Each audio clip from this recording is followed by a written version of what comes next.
Hi everyone, and welcome to a conversation with my friend and colleague Guy Fishman. Guy has played many times at the Connecticut Early Music Festival during my time and also before, I believe. Great pleasure to have you here, Guy. Great pleasure to be here. I'd like to start by asking you why, when and where you began studying the cello. I know every musician has their own story about what prompted them to begin studying an instrument. I was a self-taught pianist. When I got to about 13, I started learning the organ because that was when my feet were able to hit the pedals, my legs were long enough. So I know that cellos and other stringed instruments come in all sorts of sizes. You can have a very small instrument, but you can start when you're a young child. So very interested to know why, where and when you began your interest in the cello. Sure.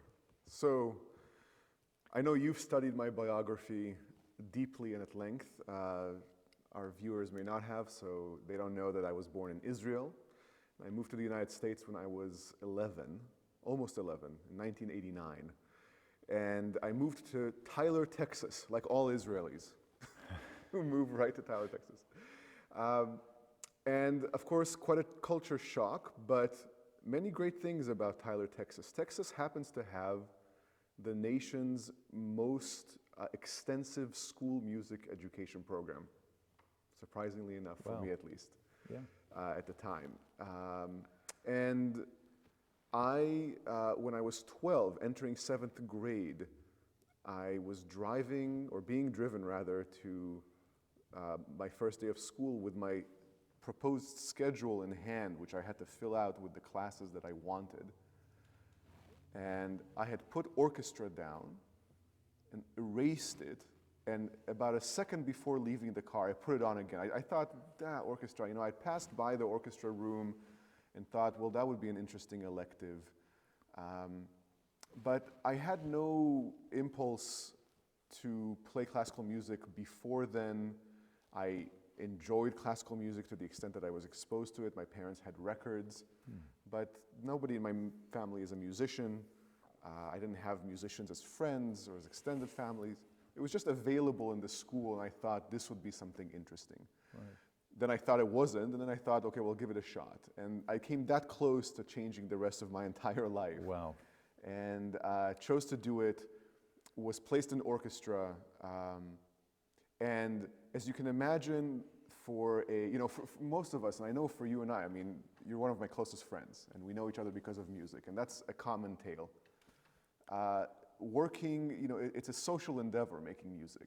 You can play a solo concert, but anytime you're playing with more than one person, you're likely to be surrounded by friends, colleagues, people you like and admire. And it's where we go to find our social circles. And many of us come from childhoods that are marked perhaps by a certain sense of not quite belonging. Not many of our colleagues were also the homecoming queen and the football jock. Right. And we found a community, and I found a community in an area, in a time in my life where I come from a very sort of verdant social environment in Israel, and was put into a place that was somewhat hostile. It was completely alien to the people who were my age in school. Israel, I'd never met any Israelis before. I'd never met any Texans. And so I found a community that consisted of people who, despite being American, were also somewhat out of place in their age group. And that felt good. And I also happened to develop an aptitude for the instrument pretty quickly. So what happened was that I was placed last chair because I was the newest kid. And then right before Thanksgiving, we were rehearsing a piece that the orchestra teacher was extremely displeased by, very unhappy with the way it was going. And she said, you go home and practice, all of you, and when you come back from Thanksgiving break, there will be an exam, and you have to play me this piece. And so we came, essentially an audition. We came back, I auditioned, I got first chair. And for the first time in about a year and a half, I felt some sort of social recognition, like people realized I was alive. And at the same time, really started enjoying playing. I very quickly got a private teacher, which is a must, and she was very supportive and gave me my first tapes of classical music. It happened to be Vivaldi and Boccherini, and kind of set me off with a certain love for early music. They weren't performed by an early music group, but the music itself really spoke to me. And so a lot of stimuli came together to inspire me towards a life in music, and I never looked back from that point. I suspect that's you have a very, similar... very interesting. And in fact, I've often wondered myself, in fact, the extent to which talent, one is talented or one is craving some sort of, wanting to find some sort of acceptance, social acceptance. Yeah. That's certainly how I felt about it too. I just happened to have some aptitude for playing keyboard instruments, which is lucky, but I think one worked harder, and I was galvanized to work harder for that reason, for the social acceptance. So most of the Connecticut Early Music Festival audiences know you as a period instrument specialist. So at what point were you introduced to old instruments or period instruments? Yeah, so as I mentioned, my first teacher at age 12 gave me these tapes. I think our audiences will remember tapes. I certainly do. Yeah, me too. Of Vivaldi, Boccherini, that I loved so much that when she later gave me a tape of the Dvorak cello concerto, which is one of our most famous and gorgeous romantic works, I felt like it was modern music. I couldn't understand it at all. I had a very early love for this music, for early music, especially for Vivaldi. And I stayed in Texas for 3 years, and we moved to New Jersey. And when I moved to New Jersey, I started going to summer camp. I found a teacher, in fact, whose cello I play. He played in the Metropolitan Opera, and he said, you have to start going to summer festivals, and I did. This one was called Chautauqua in upstate New York. And that summer, a movie came out called Tous les matins du monde, All the Mornings of the World. Right. Do you know, I actually watched it the other day. Did you really? I did. It's one of my favorite films. It's about films. Marais. Marais, exactly, and Monsieur de Saint-Colombe. Right, exactly. And I saw this thing, and not only is it a visually sumptuous and compelling movie and a compelling story, not necessarily true, but compelling, and filled with gorgeous music played by the best gambist, Jordi Savall. It provided a visual for me for what these instruments, and I was intoxicated by the exoticism, and went home and started trying to learn as much as I could about everything early music before I really knew what early music was. Right.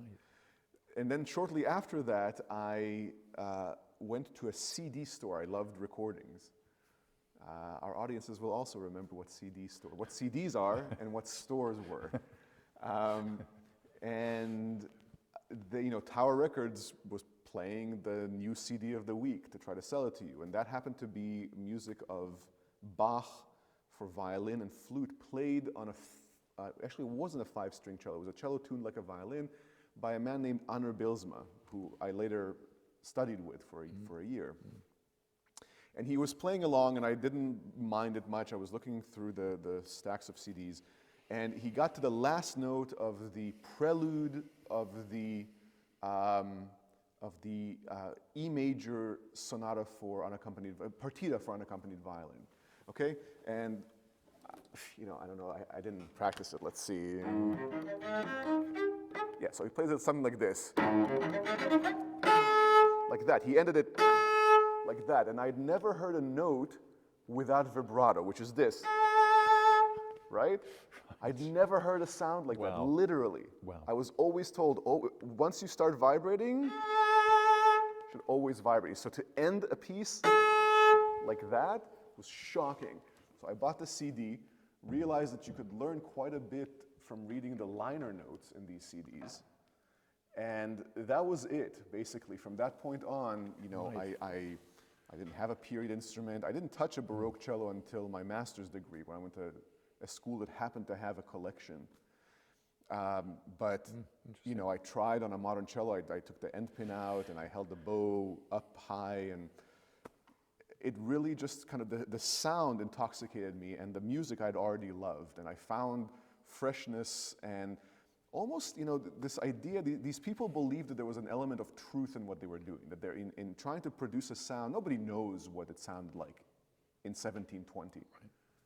But through putting all of these bits of information together, we certainly create a sound that's different from the 19th century sound we all grew up with. And there's a certain level of, or element of truth in producing a sound that we believe the composer would at least recognize if he or she walked into the room. Right. And that, something struck a chord in me, something social justice, I don't know, something about me lent itself to that sort of pursuit. And that was sort of the way forward. Okay, interesting. Yeah. Very, very interesting. And in fact, the film you mentioned had all that kind of exoticism and sumptuousness, especially in the playing, Jordi Saval's playing. What was less exotic and sumptuous was Gérard Depardieu's pretending to play the gamba, which strikes me, if you have very little string aptitude or training, it's going to be a pretty tough call. It's a tough, it's a hard instrument anyway. Right. And for a guy who probably took a couple of lessons, I mean, they tried. Yeah. They tried, and he puts a trill where there's a trill. Exactly. Sometimes it's 3 beats after the trill actually happened, but... Yeah. For folks who haven't seen that, in fact, the younger Depardieu was actually much more believable. Yeah. I wonder whether he actually had some cello chops. He may have. He may have. Yeah. Yeah. So to talk about period instruments, then, I'm looking at your cello. It looks pretty normal. It looks like a normal cello to me in many respects. When people try to identify what a period instrument is or early music, they always seem to focus on gut strings. They, well, of course, you play on gut strings. Well, okay, except that some of the very famous string players of the 20th century also played on gut strings. Heifetz and Pablo Casals and Feuermann, I believe. Absolutely. All of these people used gut strings to some extent or another, not necessarily all four, but to some extent. The Berlin Philharmonic players were contractually forbidden from using anything other than gut. Is that right? Until the 1940s. I didn't know that. Yeah. So that theory that a period instrument obviously has gut strings, that goes out of the window pretty quickly. Yeah. So what is it about this instrument that makes it, as it were, a period instrument? I mean, obviously, the playing and the playing techniques that you use are different. I can see the bow is different. But run us through some of the other features of this instrument which actually make it what it is. Yeah. Well, it gets even more complicated because the simple and also very complex answer is that the approach is what's different. Right. And when you consider that, if you read a book by Joseph Joachim, who was Brahms's favorite violinist and good friend, for whom Brahms, arch romantic, composed the violin sonatas, the violin concerto, the double concerto, the string quartets, things like that. Wow. This was the guy. Wow. His book from 1905 describes violin playing in terms that are not so different from Leopold Mozart's violin treatise from 1752. Right. So, wow. Obviously the music changed and the approach had to change with it. But exactly, what is it that makes a period instrument a period instrument? Well, with string instruments, this is a much clearer question for keyboard instruments and brass and wind instruments, which are different instruments, essentially, from a modern counterpoint. Right. Strings are a bit more, there's a lot of gray area and a lot more room for adjustment. You're absolutely correct. Gut strings were the traditional material for string making from biblical times all the way until the middle of the 20th century, when steel strings took over, but gut string never really disappeared, because as you mentioned, Pablo Casals died in 1973, Heifetz in the 80s. Sorry to interrupt. Why did steel strings supersede gut? So there are several theories. One is that the First World War so devastated worldwide supply of I think it's serosa it's called, the middle layer of the intestine of an animal. Could be a sheep, could be a pig, it could be a cow, beef. that was used for many things, stringing tennis rackets for one, also for sutures. And Right. Wow. there's one theory that suggests that because there was such a shortage, because the world was at war and there were many casualties and Yeah. much pain inflicted, and a lot of this material was used for medical purposes. The interesting thing is when I talk to my colleagues and they say why, or what they think about gut strings, that they are not as loud as steel strings, that they go out of tune more often, and that they are harder to play, and various other ideas about them. These are the exact same advertising tidbits that were put on packets of strings by the companies that first made steel strings. Wow. Saying, well, these will never go out of tune for you, and these are louder, and Right. we still believe, none of that is true. I tune my strings less than my colleagues who play steel strings when we're in an orchestra. Loudness, listen, if you're in symphony hall playing a concerto and the orchestra behind you decides to drown you out, they're going to drown you out. There's nothing you can do about it. Right. If you're with a pianist who is insensitive, that pianist will drown you out. There's nothing you can do about it. Loudness is relative.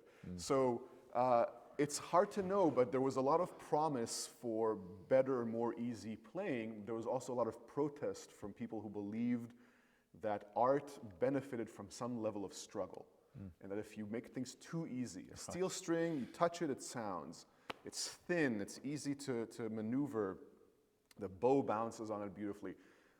But you lose certain things. You lose a certain amount of color. Right. And, you know, but whatever the reason was, it's without a doubt that the steel strings took over. Right. There are several approaches, physical approaches to the instrument. The main one is using, you know, not holding the cello with an end pin, but holding it between the legs, which we consider period.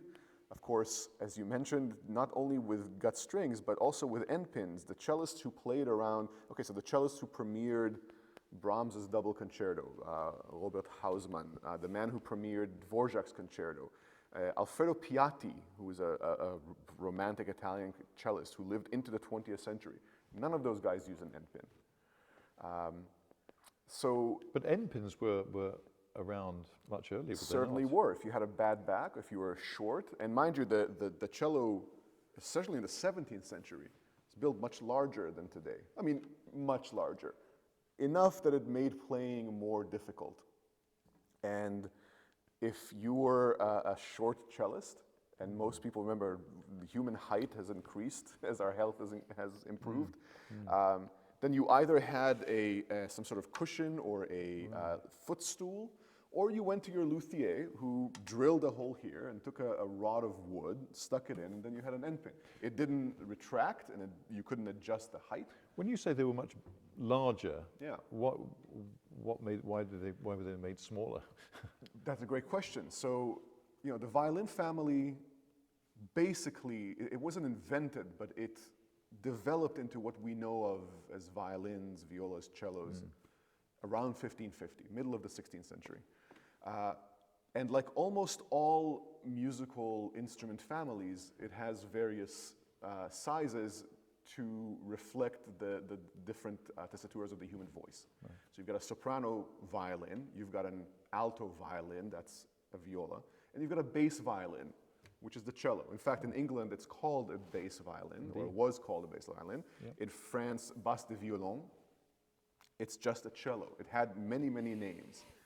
And it was the bass member of the violin family. The double bass is actually a gamba. We've borrowed it from the gamba family. So it's a double bass gamba. It's twice as low as a bass viola da gamba. It looks like a viola da gamba, sloped shoulders. Yep. It's tuned in fourths like a viola da gamba. So we've borrowed it, but it's not really a violin. This is the bass member of the violin family, and as such, was used to provide more or less simple bass accompaniment to the virtuoso violin, right? Which had humble beginnings as an accompanist in church, doubling voices, and as a street instrument playing dances. But very quickly, by the 1600s, became the instrument for virtuoso players. This, also consider that many violinists had to play all violins. So it's not unusual to find a violinist who also played cello to some extent. But you didn't need to write solos for the cello, you just wrote them for the violin. Right. In addition, gut strings, as I mentioned, are thicker than steel strings. Or I should say steel strings are thinner than gut strings. And as you might be able to catch on the camera, these two lower strings are wound with metal, which was an invention from about 1680. Prior to that, strings were all for unwound gut, and in order to support a low pitch, the string had to be quite thick, and a large instrument had to be built. Right. Combined with the lack of need to make it nimble, nobody needed the cello to be a virtuoso instrument. Right. And the fact that it was played by people who also played virtuoso instruments, so they didn't have to play it. Right. They just went to their violin. Yeah. They just settled on a size that sounded good, especially in Rome, where this cello was made, where the pitch, the general pitch of the town is quite low, 392. When was that made? This cello was made in Rome in 1704. Oh, wow. And in fact was larger when it was made. And what happened is, as music tends to progress, the demands made on players become more aggressive. There's more virtuosity demanded. Certainly between 1680, when these strings started being wound, and about 1720, when Bach wrote his suites, we see an increasing emphasis on virtuoso cello playing. The old, larger instruments were quite difficult to play. There's a couple of them left today. One of them is in the Smithsonian Museum. It's huge. Wow. And what changes is this length of string between the bridge and what we call the nut. And so if you have a longer string, the space between your fingers is larger. And even I have a large hand, I struggle to get certain notes. It's more difficult to play quickly and move around the instrument when it's larger. So these amazing, beautiful works of art were taken to butcher shops who cut various pieces off and reassembled an instrument that had a shorter string length. And various other experiments were done. Moving the bridge closer, that doesn't really work. None of this was done by the original makers of the instruments. It was done later. At the same time, makers were starting to build smaller cellos. So Stradivari famously built large cellos. That Smithsonian instrument is a Strad. And then in about 1700, he designed what he called the forma B, the second form, B form, which is a narrower, shorter instrument. And those are the most prized Strads, which of course are the most prized instruments. Right. Yeah. But he made instruments before that which have been cut down, as they call it. Some and of them. that was a phrase which I never understood for a long time. What do you mean cut down from what? Yeah. And now it makes absolute sense, of course. It's butchery. At the same time, it makes it more, it facilitates using these gorgeous instruments. I mean, the man who made this, David Tekler, if Strad is an A+, this is like an A-. I'm extremely fortunate to be able to play this cello. Oh, yeah. And, I might have to have different instruments for different periods if I didn't. Right. That brings me on to another point. When you mentioned playing bass lines with virtuoso violins, etc., with the Connecticut Early Music Festival, we're playing all sorts of different periods of repertoire all the time. And so you have to adapt your playing style to whatever we're trying to achieve. And when you mentioned the virtuoso violin, I was thinking, yes, I would be playing a keyboard instrument in the middle of that texture, the bass line and the treble, and the keyboard will fill in those contours in the most tasteful way one can, an effective way one can particularly. But I wondered if you could chat a bit about how you might alter the way that you play with regard to the keyboard instrument, for example, because the continuo consists of the bass line plus the keyboard continuo in this case, which is also playing the same line but playing chords on top. So supposing I'm playing a harpsichord or an organ, how would you alter or change the way that you play with those instruments should you be playing, for example, with a virtuoso violinist? Yeah, well, that's a great question, and it also leads me to a point I'd like to make, which is it's one of my favorite things about the Connecticut Early Music Festival, and about your direction, if I may, that it's not just the quality of the music we play, because we try to fish out the best music for every concert, right? Sometimes it's neglected music, but it's something that we really believe in and want to advocate for. Sure. And sometimes they're masterworks that are self-explanatory why we're performing them. And it's not just the quality of the musicians around me, which is always the highest possible quality, right?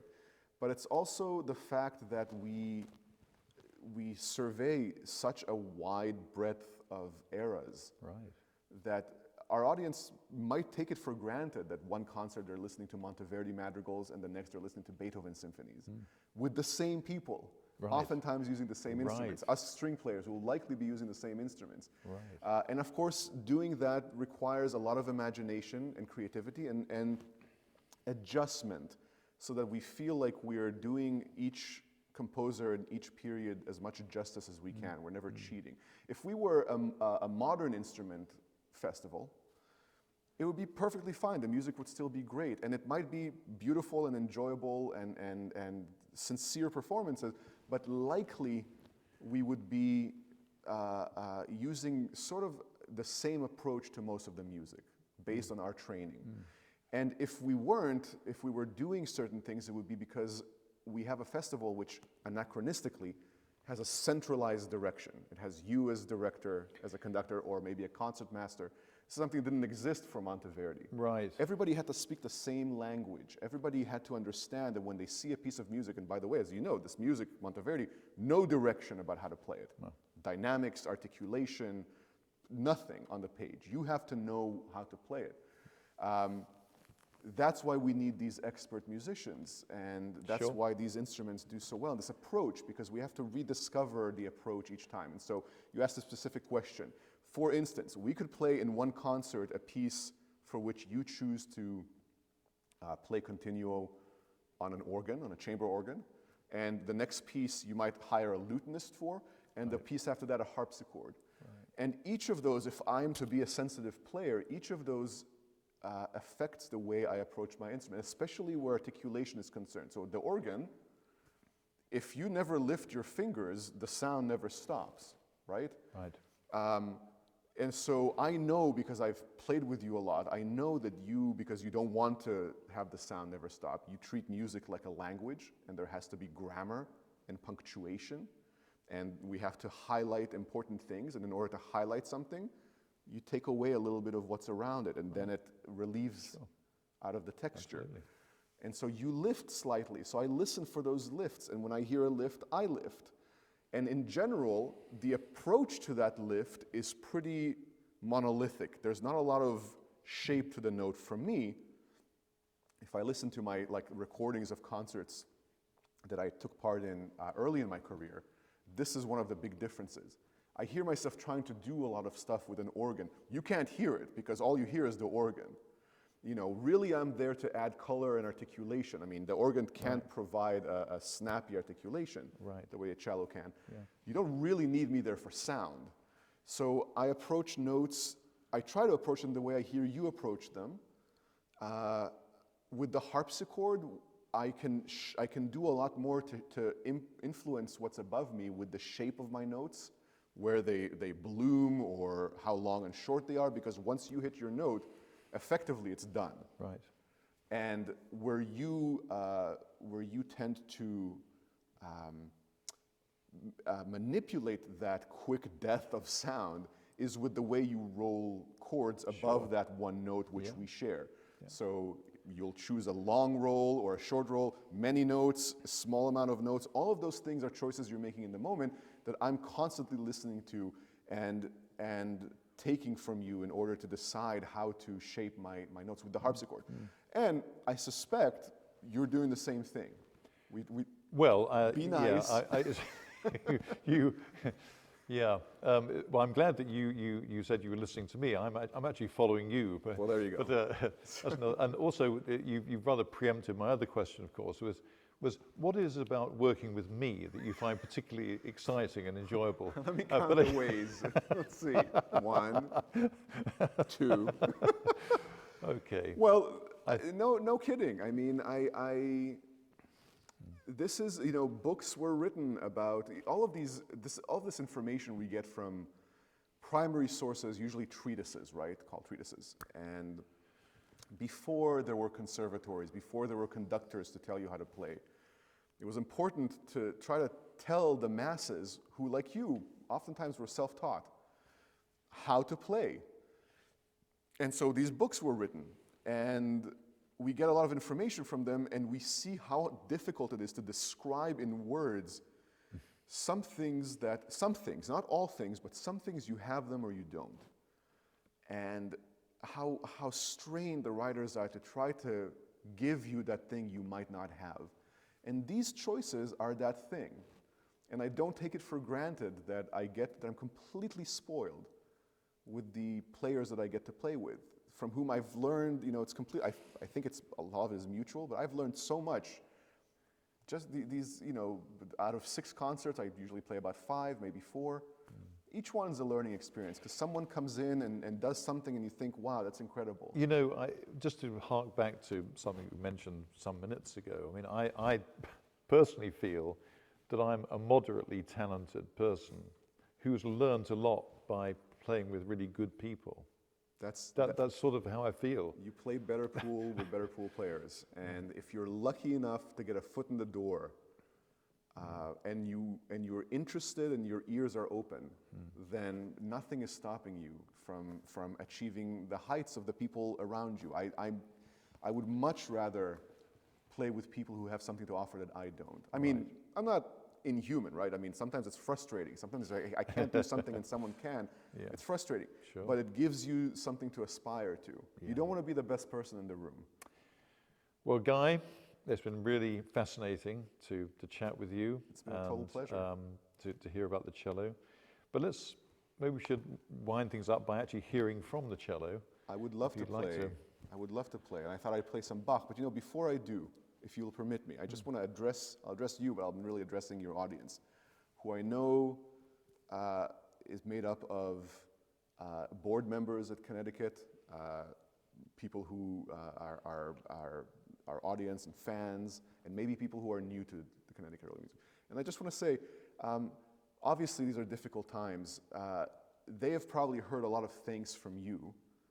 I just want to echo that we musicians who are lucky enough to play in New London are so grateful for the support that I know that they're showing. Nothing has stopped. It's not like the giving has stopped, the interest, the attention, the planning, all of that is going full steam ahead. Sure. And I'm so grateful to know that I can't wait, and I know that I speak for everybody that has played with me and who's coming back. I don't know any other early music festivals in Connecticut. It's an absolute gem, and I feel fortunate to be a part of it, and I just want to thank them on behalf of my colleagues. Yeah, well, thank you, and I wholeheartedly agree, of course. Yeah. So with that... Let's play some Bach. Let's play some Bach. I thought I would play the Sarabande. The Sarabande is a slower dance, and in Bach's hands, in his suites, serves as the emotional center of a suite. And so I thought I'd play the Sarabande in G major from the first suite. It's the most typical Sarabande of the ones he wrote for cello. It's the most innocent, and I've played it on the stage at Evans Hall. And I am playing it again with a great deal of hope that we're back there very, very soon. Lovely. Thanks, Guy. Pleasure.